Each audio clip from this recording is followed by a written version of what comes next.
Welcome to ArtsForward in Practice, Learnings and Stories from Partnering in the Pandemic.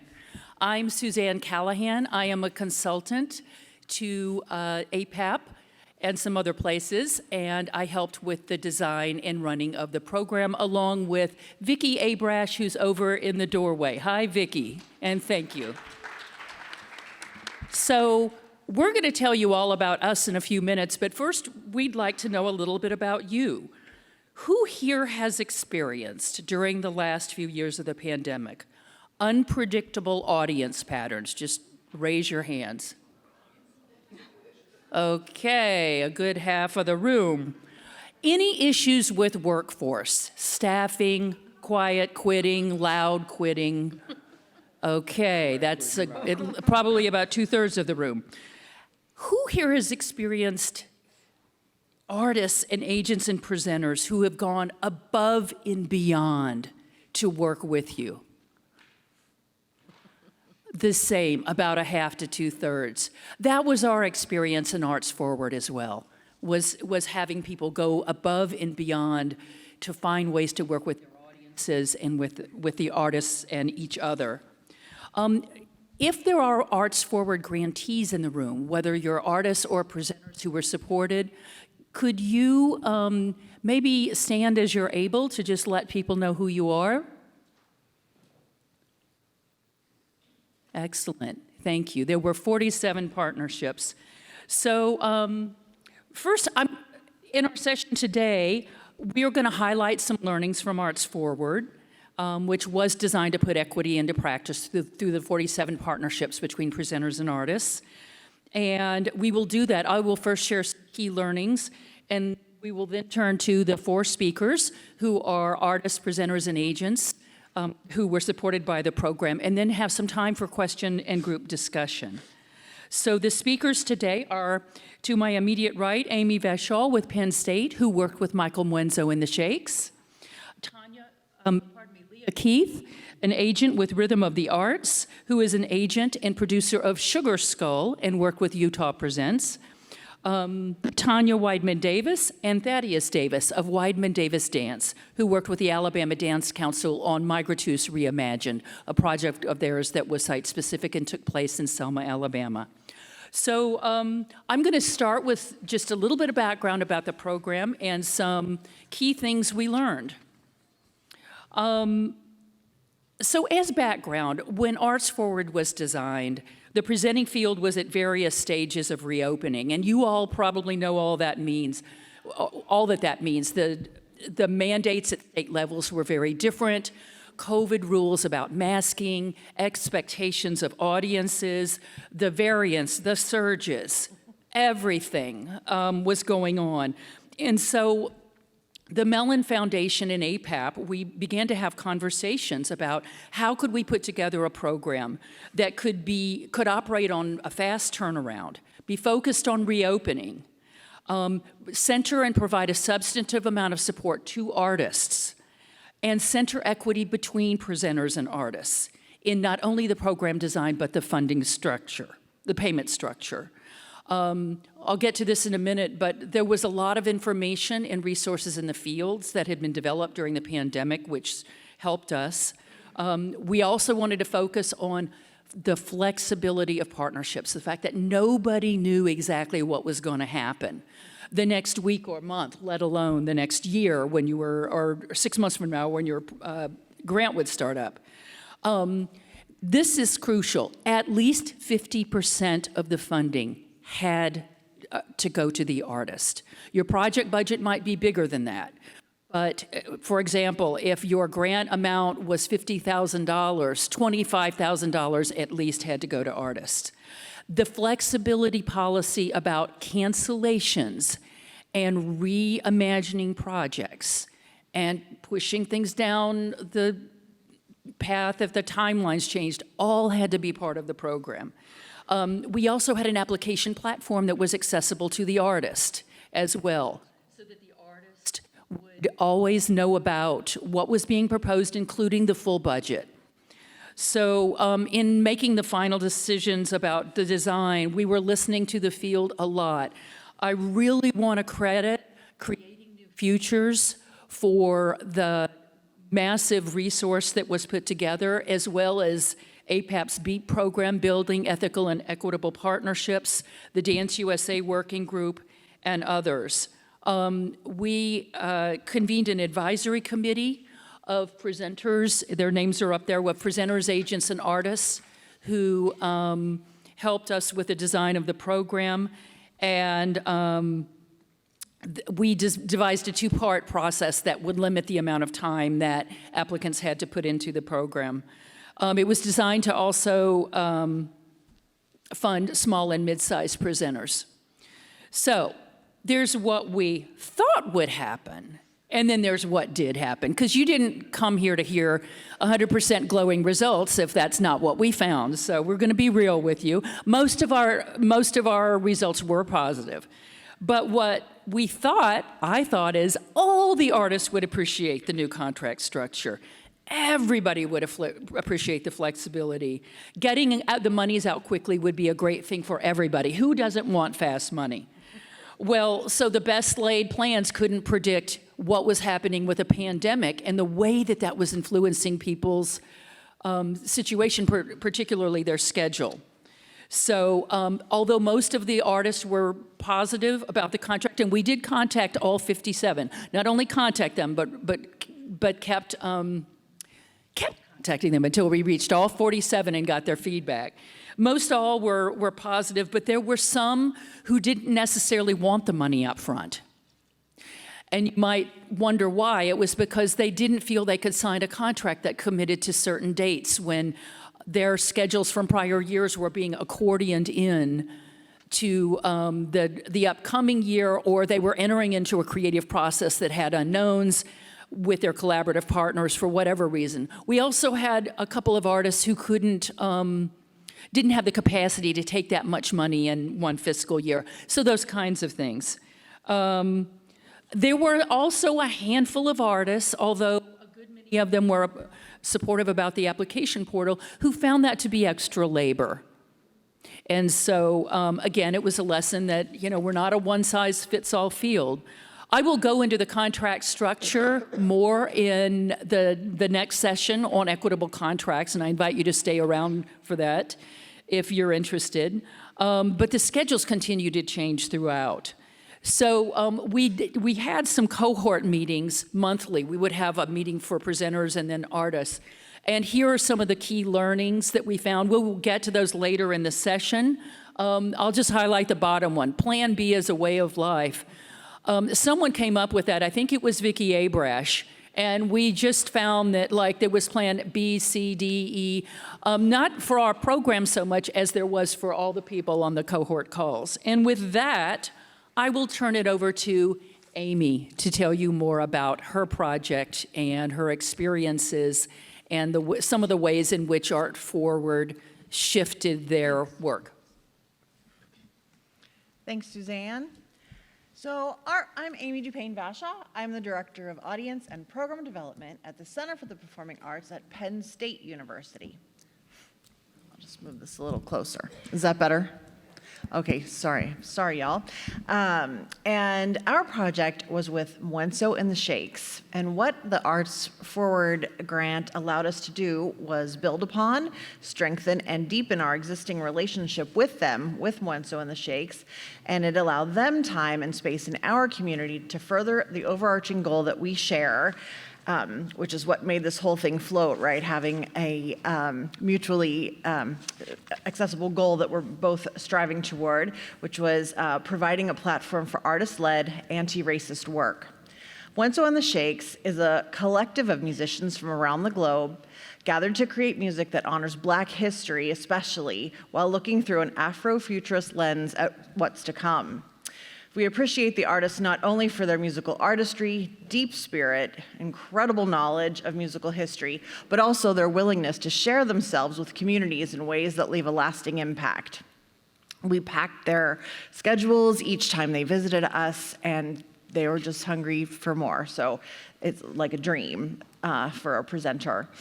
Originally, so now we'll get into what we thought was going to happen and what actually happened. And the spoiler alert is there was a lot of lemonade made out of lemons. While originally conceived as one longer visit, the artist encountered a circumstance that forced the public performance aspect of the engagement to move further into the semester. So right away, our kickoff of ArtsForward project morphed into two slightly shorter visits. So the lemonade that was made out of that was, it allowed actually time with no performance pressure in our community. Just here's our community, here's the campus, and just kind of allowed the artists to engage in a way that, if they're thinking about, their show coming up, just forces our schedules to be different. And this way we're able to just load up with engagement work, and it was absolutely incredible. That particular visit, among many other things, but just some examples, they coached the student jazz ensembles. We held this dialogue with members of our community who are steeped in doing anti-racist work, with a facilitated dialogue about race and racism in the context of our small town and large university. We had representatives at that from law enforcement, local school district, mental health agencies, all kinds of departments across campus, and then the artists participating. And then, just as a final example of that visit, they visited a fashion photography class, and I encourage you to look up Wenso and the Shakes online, and you'll see why they're perfect candidates for a fashion photography class. The students were beside themselves. It was awesome. Then a few weeks later, part 2 of that visit, the artist did return and performed a full concert. Then the second part of the ArtsForward project was initially planned for this fall. So here we are, punting once again and making our lemonade, but actually it's so good. This silver lining is incredible. The artists got this amazing offer to perform at a major venue for the first time during the time we were discussing their fall visit to Penn State. So one thing ArtsForward kind of helped us to frame is like the artists' needs are so important. It's so important to support the artists' growth and nurturing this new relationship that we said, no, we love you, you love us, we have a great relationship already, you go develop a new relationship and we'll figure out when you can come. So as a result of that, I'm actually driving home from New York with them, and we're starting a week of engagement next week. And so what that allowed is they're completely entwined in the university's Martin Luther King commemoration. Michael Mwenzo himself will be the Grand Marshal of the Peace Parade. That's part of the Martin Luther King celebration. And what ArtsForward allowed us to do also was experiment with different venues and ticket prices. So for this particular visit with Mwenzo and the Shakes, they're going to be offering a 9 p.m. concert in our student union, so very targeted to students, and the tickets will be free. And again, part of the Martin Luther King commemoration celebration, which we wouldn't have had that benefit and partnership otherwise. ArtsForward provided a number of benefits. For one, our particular artist doesn't have a 501c3, thus is not, often allowed to participate, certainly to seek grants themselves. And so this was a way for them to do that without too much of a labor burden. Okay. They were thrilled with this opportunity to get to experience applying for grants too, right? So as they perhaps work toward a 501c3, this gave them some grant writing experience. Secondly, Penn State at no time and for any reason whatsoever pays artists in advance. Period, the end, doesn't matter. But because ArtsForward had it expressly as a condition of accepting the grant money, we were able to sort of skirt around Penn State policy. I've worked there for 25 years. I don't recall ever a time that we did that. So ArtsForward was very smart in spelling out that we must pay the artists in advance. And also, for those of you who work at a university, oftentimes the university takes 48% of your grant money. And there was language in the grant too about overhead payments, and that was incredibly helpful. The artists were flexible and extremely open to loading their schedule with meaningful engagement in the community and in the classroom. ArtsForward allowed us to experiment with different performance formats, engagement types, and stretching the university's policies to benefit the artists. Thank you. Thank you very much. I'm glad you mentioned that part about university policies. That was one of the things that you had to accept that if you were going to apply for the funding. Let's go now to Tanya Weidman Davis and Thaddeus Davis of Weidman Davis Dance. Good morning. I'm Thaddeus Davis, co-director of Weidman Davis Dance. Before we start, our project took place in Selma, Alabama. And so there was a tornado there yesterday. So I'd just like to have a moment to allow and ask you to keep Selma in your hearts and minds over the next few days and 6 months as they make an effort to recover from the devastation.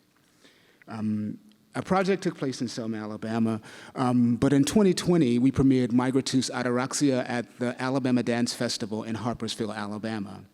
Migratus Ataraxia enlivens the humanity of enslaved Africans' existence in antebellum plantations. Audiences are guided through a house, a plantation home, to think about the lives of enslaved Africans through dance, visual art, performance art, culinary arts. And it's a way for us to imagine and center the Black narratives in antebellum plantation homes.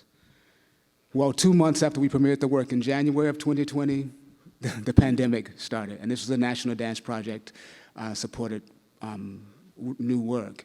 And so the tour that we were scheduled to do was canceled like everyone else's. But we didn't stop working during the pandemic.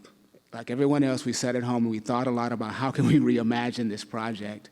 And then when we started to think about when we were going to come back, we decided to reimagine it as an exterior tour, a mobile tour that could help us explore architectural spaces of Black liberation. Hello, my name is Tanya Weidman Davis, and I am co-director of Weidman Davis Dance. For the APAP ArtsForward grant, Weidman Davis Dance paired with the Alabama Dance Council to create a 5-month residency with 2 site-specific performances about the unknown foot soldiers of the Selma to Montgomery, Alabama March. During this 5-month residency, Weidman Davis Dance spent a total of 6 weeks working in and with community to gain an understanding of the environment we were to perform in. The time spent allowed us to interview foot soldiers who still live in Selma that were a part of the Bloody Sunday March in 1965. We taught movement classes to seniors, curated a book club meeting at the Black-owned coffee shop on the text, Hood Feminism by Mickey Kendall. We taught at local colleges and hosted a film screening and conversation of our Tribeca Film Festival short documentary, We Dance. So this project was about being in rural communities. But the key to being in a rural community is trying to gain trust. People are skeptical, and they are more skeptical in a place like Selma because Selma is at a crossroads. It's a community that is divided racially, economically, and socially. So it was important for us to not just come in and say, this is what we came to do for you, but to be in the community, as Tanya stated, for 6 weeks over the course of 6 months, to be able to be seen and to see what was going on in the community. So we did things like we did film screenings and making of digital media that would be used for the performance. And these are 2 images of us working on the streets, just impromptu. Just we're out in the streets and people stopping by and, what are you doing? Can you do that again? And kind of engaging them in this kind of impromptu experience, walking along the streets in downtown Selma, Alabama. We went to chapel services at local colleges, at Selma University, which is really a ministerial college where they teach ministers how to become ministers. Went to a chapel service to talk about the significance of Selma University and the civil rights movement. But it was mostly important for us to witness and be witnessed in community. So if you think about the functionality of making performance happen in a rural environment, it's very nuanced. So bringing dance to a rural community means being intentional about the functionality of travel, lodging, and our production needs. Selma did not have a suitable hotel or restaurants that stayed open late. Therefore, the entire company had to stay in Montgomery, Alabama, and then commute to Selma every day we were working. So our partner, Alabama Dance Council, had presented there many, many years ago, and we weren't from Selma. So it was really important for us to be intentional, as Tanya stated, and building relationships and be very patient about this worked this time, but hey, it didn't work the next time. And we go down the road, maybe it'll work over there, maybe it won't. But our performances took place in the parking lot at Selma University, in front of the Good Samaritan Hospital on the main street. And if you look at any of the CNN news, you'll be able to see the Good Samaritan Hospital in some of that footage. In the performances, we were able to set up three performative spots, 2 under tents and 1 open air space, where audiences were able to travel through these different locations to experience the new Migratus Reimagined. The time spent with the people in Selma, Alabama, to build 2 site-specific performances around personal narratives was gratifying and affirming. Every time we heard someone say, "When y'all coming back?" it seems as though they were saying, "We appreciate being seen, heard, and danced with."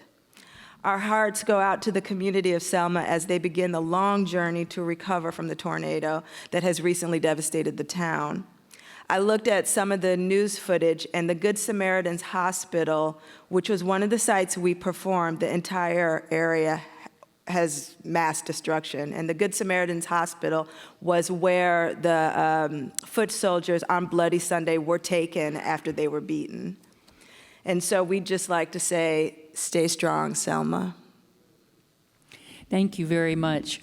I'm glad you, and the image shows this, the nature of the pieces being performed outside and allowed for audiences to interact with it in different ways.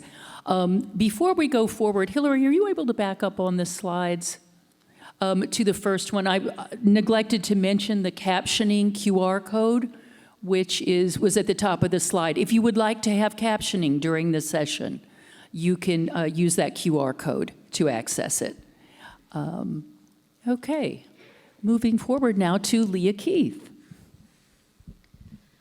Hello, everybody. My name is Leah Keith. I am a producer and agent with my own company, Rhythm of the Arts. And I am the producer of Sugar Skull, a Dia de Muertos musical adventure, which is a family show about Day of the Dead that we started producing in 2018, and it went on its first cross-country tour in 2019. We were in the midst of planning our 2020 fall tour when the pandemic hit, and so the 2022 fall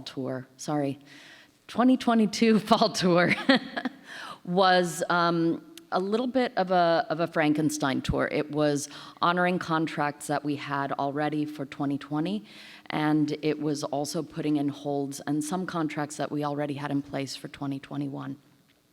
And we partnered with Utah Presents, and this conversation had started with Utah Presents' prior executive director, Brooke Heregi, and we had been discussing Sugar Skull and actually teching the show in Utah to kick off the tour.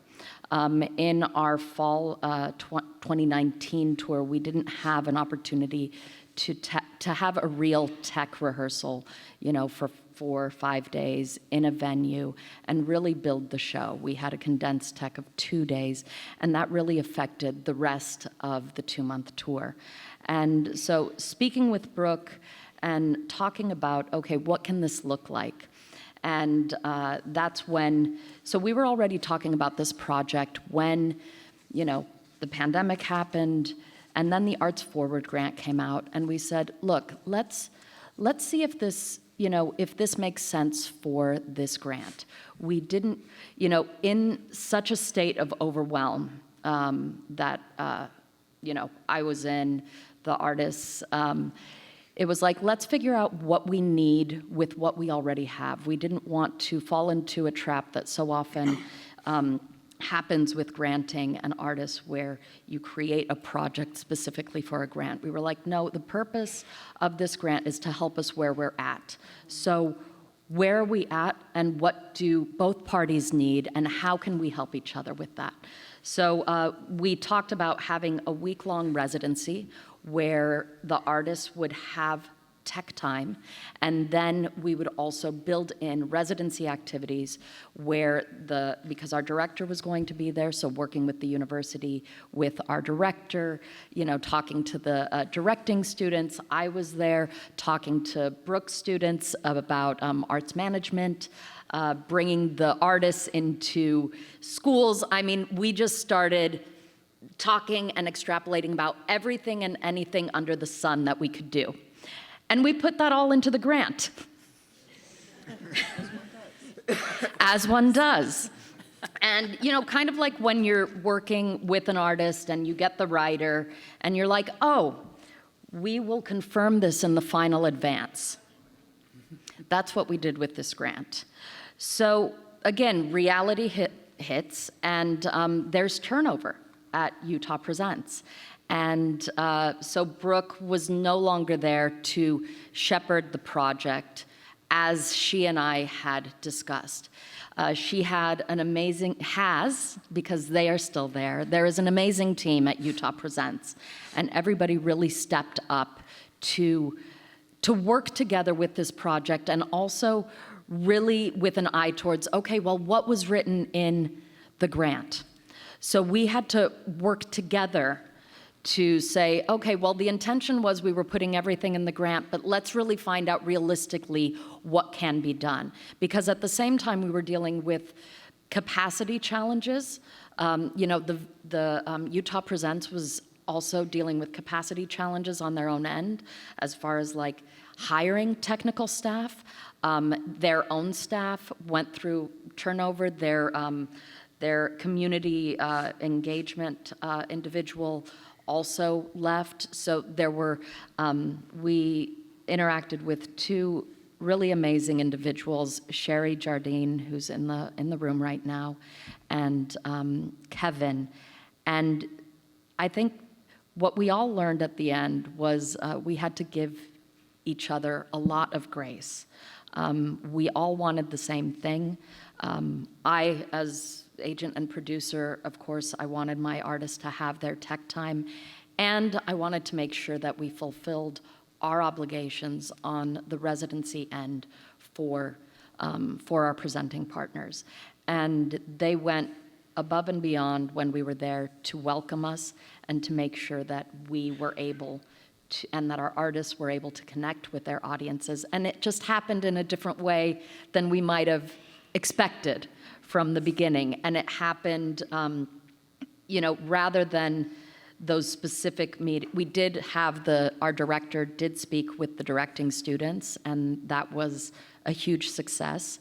I did not speak with the arts management students because that was a class that Brooke taught, so there was not that connection. The artists, we weren't able to get them out of the venue to go into schools because of the geography of Salt Lake, that we were kind of we didn't know that it was going to take 45 minutes to drive to a school, talk to a school, and then come back. So I made myself available as a representative of the artists to do that. But one of the things that really, I think that really hit home were the talkback. I mean, it's simple outreach that we all do, and I think we can't underestimate the impact that it has on folks. And that was really the talkback sessions after our school time performances, where you had children of not just the Mexican diaspora, but from the Latinx countries, seeing themselves and their culture represented on stage, even if they weren't from Mexico, even if their background was Ecuador or another Spanish-speaking country, was that they were able to connect and see themselves on stage. Thank you. Thank you, Leah, for that. We have a few themes that came up across the projects, and so we can talk to those a little bit, but I do know that at least some of our speakers have questions for the audience, too. So we would like to invite a two-way dialogue now. There is a microphone in the center of the room. If you would like to ask questions, you are more than welcome to do so. So the first would be workforce issues. Wow, such a big topic. Amy, I know that you, well, Amy's face is illustrating her workforce issues, I believe, that happen with staff changes, staff drops, et cetera. So would any panelists like to talk about that and how it affected their project? Well, I'll just say a quick word, and this is actually slightly more general than how it affected the ArtsForward project, because it's actually bigger than that. And I'm sure there are people in this room who can relate to this. We are a professionally managed, we're non-union, but professionally managed space. And our workforce back of house is, we have full-time managers, but then much of our workers are fall into two categories: students or adults who might be artists themselves, who kind of cobble a life and a schedule together. And so they're sort of generally available when we have needed them historically. Well, many of those sort of artist adults, you know, non-students, during the pandemic got actual steady jobs and thus, you know, left us. And so that I would say that's the crux of our staffing problem was the changes that the pandemic brought to our back of house operation especially, and their bandwidth and capacity is just very limited now in a way that it's never been before. And so just wanted to surface that as an issue. Can you just indicate with your hand if you also had back of house issues, presenters who did? Oh boy, yeah. Probably a solid third of the hand, a third of the room I saw hands go up. So helping us where we're at, that was something, Leah, I think that you commented on. I wonder if any of the panelists had experiences with your partners finding ways to be flexible and help you where you were at in your projects. So I'll take the where we're at literally. Where we were at was performing in a rural environment. Both, I think, the company and the presenter, the executive director, Rosemary Johnson. So we had just environmental cultural issues. Like the way we function is not how people function in Selma. It's much slower. The response time on issues or with entities was much slower. So we rented tents that we set in these site-specific architectural locations. That in itself, getting people to contact us back and to deal with the logistics of when they were gonna put the tent down and pick it up and then take it to the next site, put it up and take it up again, that just back and forth took so much longer than it should have. I think things so I'm from Alabama as well. I don't live there, but so I understand the approximation of time. Things are not so concrete. It's a roundabout. And so there's a lot of roundabout, approximately. Approximately is not just in a few minutes. It could be 24 hours approximately. So, being flexible, Rosemary Johnson, bless her heart, working and just being really flexible, and us all having to be patient, as Leah said, grace, having to have a lot of that. And production doesn't always leave the leeway for that much space. I'm from the South, and I remember growing up and hearing, I'm fixin' to. Well, when you're fixing to do something, it could be anything. So let's talk about audiences not returning as anticipated. And boy, did this come up during our cohort calls, not only for the presenters, but even for the artists, who some of whom were genuinely interested in going out on their own to meet community members in delicatessens, in local businesses, to help cultivate audience people for the show and true relationships. So let's see a show of hand, and I know we had it at the beginning, but let's just do a refresh on that. Who here experienced audiences not returning as you anticipated? Yeah, this is the highest percentage so far. I think we got about 2/3 of the room. Let's talk about that on stage, and then if people have related questions, feel free to walk up to the mic. We had a really unique opportunity to see across the country how and who was coming to the theater, back to the as audiences. Again, this show, Sugar Skull, is a children's show, so it tours a little bit differently than evening shows. They do a lot of morning bussin' shows, as well as family public matinees. And we did have an occasional, early evening show. So that gave us and we toured for 7 weeks from Utah, down to California, Arizona, and all the way back east. So what was interesting was we saw a lot of the bussin' shows being full. So we did see that audience want to come back. I would argue, too, that that does differ geographically. It was the public performances that we didn't see audiences come back as much. So families seem to be less ready to, buy that ticket for them and their kids. Any other experiences with audience patterns? So our performances were free. Were any of yours? Yeah. Oh, I thought you said, I'm sorry. Coming. Okay. Next week. But I think, when you do site-specific work, it brings about curiosity. And so one of the sites we were performing at was the Good Samaritan's Hospital that, lucky enough, had a Church's Chicken with a drive-through right next door. So as we were doing our tech rehearsals, people would come up to us saying, "What are you doing? Are you doing a revival? Because you got these tents."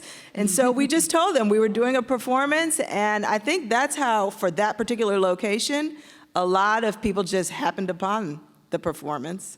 Yeah, that was the great thing about being on Broad Street as opposed to Selma University, which is in the community and a little off the main street. But being on Broad Street in Selma is the street that you have to drive down. And so people just passing by and seeing tents set up, and as Tanya said, thinking that tents in the South mean a church revival.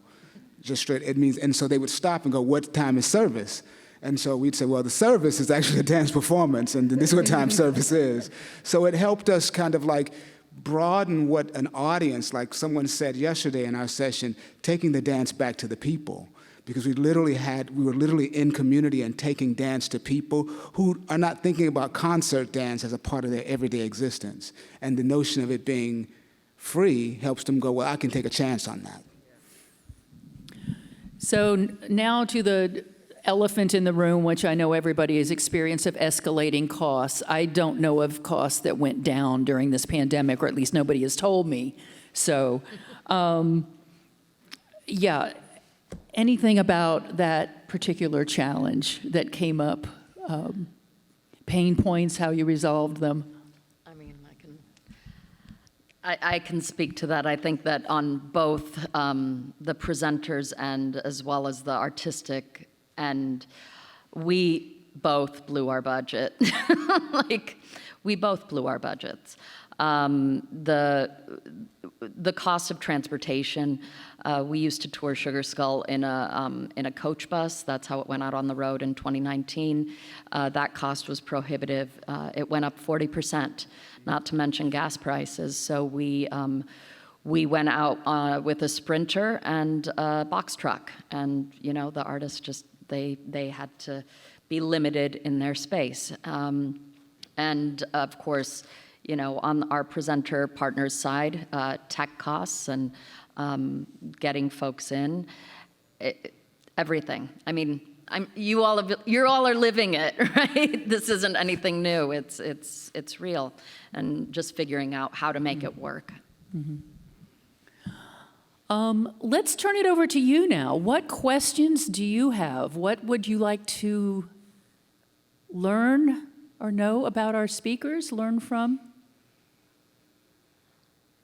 Or even if they have an anecdote themselves. Or if you have an experience yourself that you would like to share in line with, I'm going to give people a minute. And if I could ask if you please introduce yourself by name and organization if you have one, that would be great. Good morning. My name is Bertrand Evans Taylor, and I'm with the Performing Arts Alliance. And my question, being from the South, I feel like plantation homes are like these really heavy places if you have ancestry in slavery. And I'm wondering how moving your performance from that location to a different place in the community changed how you told your story, and if it changed your story at all. Thank you. So during the pandemic, we thought a lot about what our bodies were actually doing in these antebellum spaces and these plantations as we were performing this work. I mean, we had a whole research process before we even started choreographing or building the digital content and the curated dinner that's a part of this particular performance.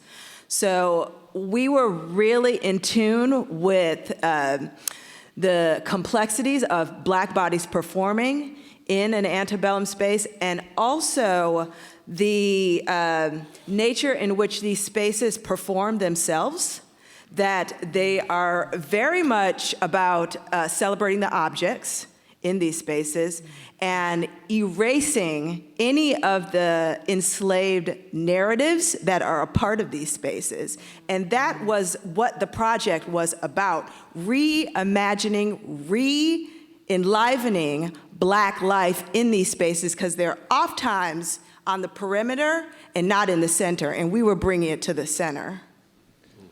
And so as we move from different architectural spaces, the work changes.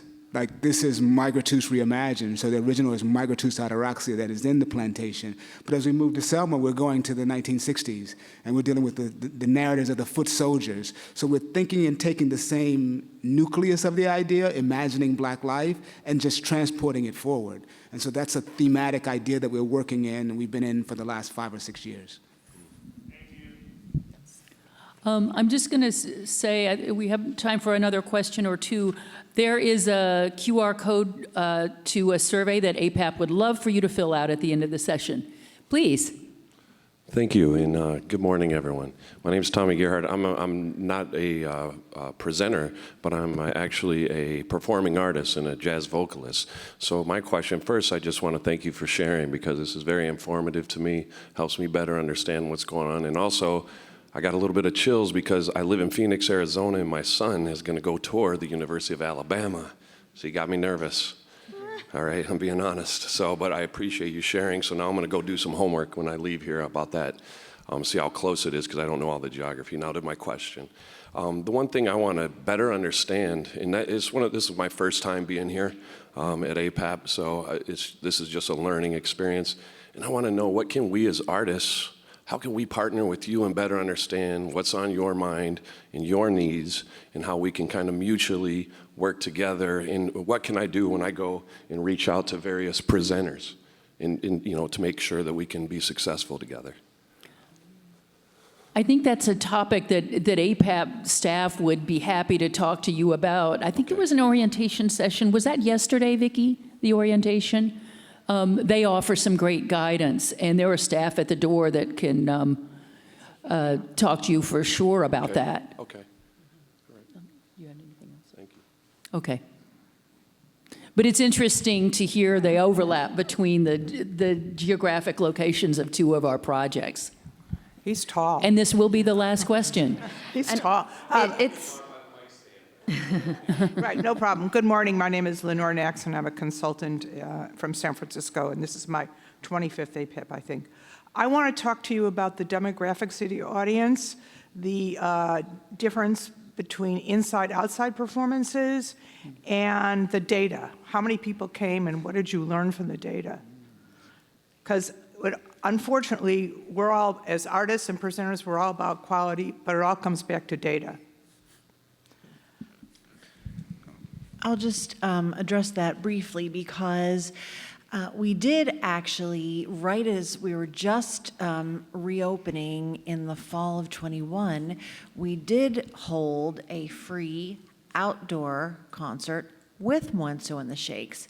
And we were falsely heartened by the audience's readiness to return. We had about 600 people outside on the patio out in front of our theater for that concert. And we thought, oh, isn't this amazing? The audience is ready to come back. And then we had subsequent, inside the theater, and the audiences just weren't coming. And so that's a little data point at a particular time in the pandemic. Very ready to engage outside, not at all ready to come inside of a closed theater. Thank you, Amy. Unfortunately, we are at time, so I will have to close our session. I just do want to say that with the audience patterns, we experience similar things to what Amy described with other grantees, for sure. So thank you very, very much for being here today, and thank you to our speakers. And don't forget about the survey code.